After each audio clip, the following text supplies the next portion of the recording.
नमस्कार दोस्तों। आज यूँ ही अचानक ऐसा मन हुआ कि देखते हैं कि भारत में आधुनिक काल में कितने वैज्ञानिक हुए हैं। तो मैं यूँ ही गूगल करने बैठा तो मुझे कुल आधुनिक काल के कुल 6 ऐसे वैज्ञानिक मिले जिनको कि विश्व स्तर पर जिनकी ख्याति है, जिनको देश दुनिया में लोग जानते हैं, जो अपना एक स्थान रखते हैं। उन 6 लोगों में से भी 2 ऐसे वैज्ञानिक हैं जो कि स्वतंत्रता के पूर्व के हैं और 4 ही ऐसे वैज्ञानिक हैं जो कि स्वतंत्रता के बाद हैं। और यदि उनका कैटेगराइजेशन किया जाए तो जो स्वतंत्रता के पूर्व 2 वैज्ञानिक हैं उन्हीं को हम प्योर साइंटिस्ट कह सकते हैं, और स्वतंत्रता के पश्चात के जो 4 वैज्ञानिक हैं उनमें से 3 वैज्ञानिकों को तो हम विशुद्ध रूप से टेक्नीशियन, सिर्फ तकनीकी विशेषज्ञ बोल सकते हैं अपने अपने क्षेत्र में, और एक ऐसे वैज्ञानिक हैं जिनको हम बोल सकते हैं कि वो कुछ हद तक प्योर साइंटिस्ट की कैटेगरी में आते हैं।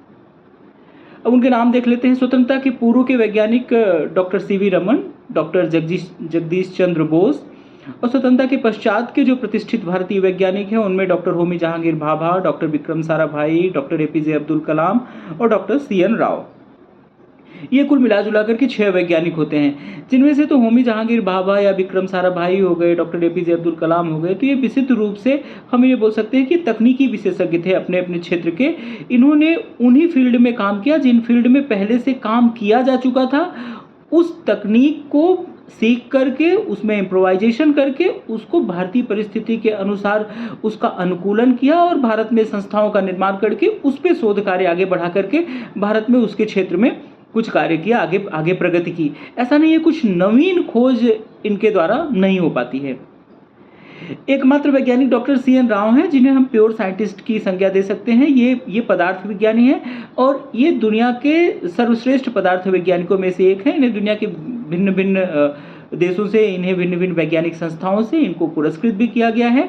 भारत रत्न की उपाधि से भी ये सम्मानित किए गए हैं। तो इनको हम विशुद्ध वैज्ञानिक, तो आप देखें कि स्वतंत्रता के पश्चात सिर्फ एक वैज्ञानिक ले देकर के ऐसे होते हैं जिनको हम विशुद्ध वैज्ञानिक की श्रेणी में रख सकते हैं। और जबकि अगर हम अपने प्राचीन काल में चले तो वैज्ञानिकों की एक पूरी की पूरी श्रृंखला है। आर्यभट्ट से शुरू होकर के आर्यभट्ट, वराहमिहिर, ब्रह्मगुप्त, सुश्रुत, चरक, नागार्जुन, बौधायन, कणाद, पतंजलि, गौतम, लीलावती, भारती, न जाने और कितने। मैंने तो सबके नाम भी नहीं लिखे, लिखने बैठता तो शायद पूरा पन्ना भर जाता वैज्ञानिकों से। तो जब ये मैंने कंट्रास्ट देखा तो मेरे मन में एक विचार आया, जो आपके मन में भी, जब मैं प्रश्न करूंगा तो आपके मन में विचार आएगा कि आजकल सो कॉल्ड विश्व स्तरीय विश्वविद्यालय हैं भारत में, विश्व स्तरीय सुविधाएं हैं, सड़कों की सुविधा हो गई है, पठन पाठन की व्यवस्था हो गई है, इलेक्ट्रिसिटी हो गई है, कलम कॉपी दवात सब मिल गई है, अच्छे शिक्षण संस्थान हो गए हैं जिनमें शिक्षकों को भी प्रशिक्षित किया जा रहा है, शिक्षणार्थियों को तो प्रशिक्षित किया ही जा रहा है। तो आखिर फिर क्या हुआ? आखिर फिर ऐसी किस चीज़ की कमी आ गई कि भारत में अब वैज्ञानिकों का, अब वो प्रतिष्ठित व्यक्तियों का सूखा सा पड़ गया है? वैसी मेधा नहीं निकल पा रही, वैसी चमत्कारिक मेधा नहीं निकल पा रही, या हम कहें कि ओरिजिनल जो वास्तविक जो मेधा होनी चाहिए वो नहीं निकल पा रही है। कोई नवीन ज्ञान यहाँ से नहीं प्रस्फुटित हो पा रहा है। जो पश्चिम हमें दे देता है, जो पश्चिम का जूठन आता है, उसी को हम अपना बना करके अच्छे से पैकेजिंग करके हम अपने यहाँ बना करके सेल करते हैं। और कहा गया है ना, जहाँ पेड़ न रूख वहाँ ऋण महापुरुष। तो जब ओरिजिनल साइंटिस्ट, जहाँ प्योर साइंटिस्ट की कमी है, तो उसमें जो कोई भी कुछ अपना ख्याति अर्जित कर लेता है, नाम अर्जित कर लेता है, भले वो तकनीकी विशेषज्ञता हासिल कर लेता है, तो क्या करें, उन्हीं को हम अपने गले का हार बनाए फिरते हैं। लेकिन वो कमी क्या है, इस कमी पर सोचना होगा कि ऐसी क्या स्थिति है कि जैसा कहा जाता है कि बांस की बनी हुई दूरबीन, खगोल शास्त्रियों को देखिए प्राचीन काल के, वो अपने बांस के बने हुए औजारों से जिन ग्रह नक्षत्रों को देख लिया करते थे, उन ग्रह नक्षत्रों की देखने के लिए हमें आज नासा की ज़रूरत पड़ रही है, नासा के प्लानिटरी सिस्टम की ज़रूरत पड़ रही है। तो कुछ ना कुछ तो ज़रूर कमी है, हमारी शिक्षण व्यवस्था में कुछ ना कुछ कमी है, जहाँ पर कि ओरिजिनल थॉट्स किस तरह से बच्चे में आए, वो माहौल मिलने की कमी हो गई है। जो प्रथम कमी मुझे समझ में आती है वो है मातृभाषा के प्रति अनादर का भाव, अपने देशज तरीके से पठन पाठन की क्रियाओं का अभाव, अपने प्राचीन विद्या के प्रति अवहेलना का भाव।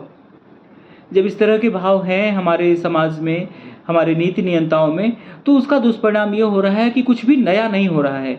हमारे विश्वविद्यालयों से कुछ नए शोध नहीं आ रहे हैं, हमारे विश्वविद्यालयों से कोई नई दिशा नहीं मिल रही है। हाँ, हमारे विश्वविद्यालयों में विध्वंसकारी कार्य जरूर हो रहे हैं। देश को तोड़ा कैसे जाए, इसके बारे में जरूर चिंतन मनन हो रहा है। देश में आग कैसे लगे, इसके बारे में जरूर चिंतन मनन हो रहा है। लेकिन देश विकास की गति को कैसे छुए, देश विज्ञान, तकनीक, समाजशास्त्र, अर्थशास्त्र, खगोल शास्त्र, ज्योतिष, इन सब में आगे कैसे बढ़े, आर्किटेक्चर, इन सब में आगे कैसे बढ़े, इनमें कोई कार्य नहीं हो रहा है। इनमें कोई उत्साहवर्धन कार्य नहीं हो रहा है। मुझे तो ये देख करके आश्चर्य लगा कि भारत से लोग ऑस्ट्रेलिया, इंग्लैंड, न्यूजीलैंड देशों में बाल काटने सीखने जाते हैं, टेलरिंग का कोर्स करने सीखने जाते हैं, मॉडलिंग का कोर्स करने सीखने जाते हैं, मेकअप आर्टिस्ट बनने जाते हैं इन देशों में। भला इसमें कौन सा विज्ञान है? सोचने की ज़रूरत है। भारत की शिक्षा व्यवस्था को, जब भारत 2047 तक विकसित राष्ट्र बनने का संकल्प लेकर के बैठा है, तो उस विकसित राष्ट्र में एक प्रमुख अवयव शिक्षा का है। शिक्षा का भारतीकरण होना बहुत आवश्यक है, जिससे कि भारत में मेधाओं का जन्म हो। जब तक आप IPR, जिसको इंटेलेक्चुअल प्रॉपर्टी राइट्स बोलते हैं, जब तक आपका अधिकार IPR पे नहीं होगा, तब तक आप विश्व में अपना स्थान नहीं बना पाएंगे। कहते हैं कि गूगल में लगभग 40% भारतीय काम करते हैं, मेटा में 40% भारतीय काम करते हैं, टेस्ला में ढेर सारे भारतीय काम करते हैं, सिलिकॉन वैली अमेरिका की पूरी भारतीयों से अटी पड़ी है। लेकिन भारतीयों के नाम पेटेंट कितने हैं? 0। क्योंकि हम टेक्निकल कूली के रूप में काम करते हैं। हम उनके लिए सॉफ्टवेयर बनाते हैं, वो हमें आदेश देते हैं, हम बना करके उनको दे देते हैं। जब तक हम कूली के रूप में काम करते रहेंगे, तब तक हम मालिक नहीं बन पाएंगे। यह तभी हो पाएगा जब भारत की शिक्षा व्यवस्था की दशा दिशा में सुधार किया जाए, और यह परम आवश्यक है यदि हम 2047 तक भारत को विकसित राष्ट्र बनाना चाहते हैं। अगर हम भारत को आत्मनिर्भर बनाना चाहते हैं, तो पहले शिक्षा के मामले में भी आत्मनिर्भर बनना पड़ेगा। और भारतीयों को शिक्षा भारतीय भाषा में, भारतीय माध्यम से, भारतीय पाठ्यक्रम की दी जानी चाहिए, जो विश्व स्तर पर प्रतिस्पर्धी हो। तभी भारत जाकर के विश्व में अपना नाम कर पाएगा। धन्यवाद। जय हिंद, जय भारत, वंदे मातरम।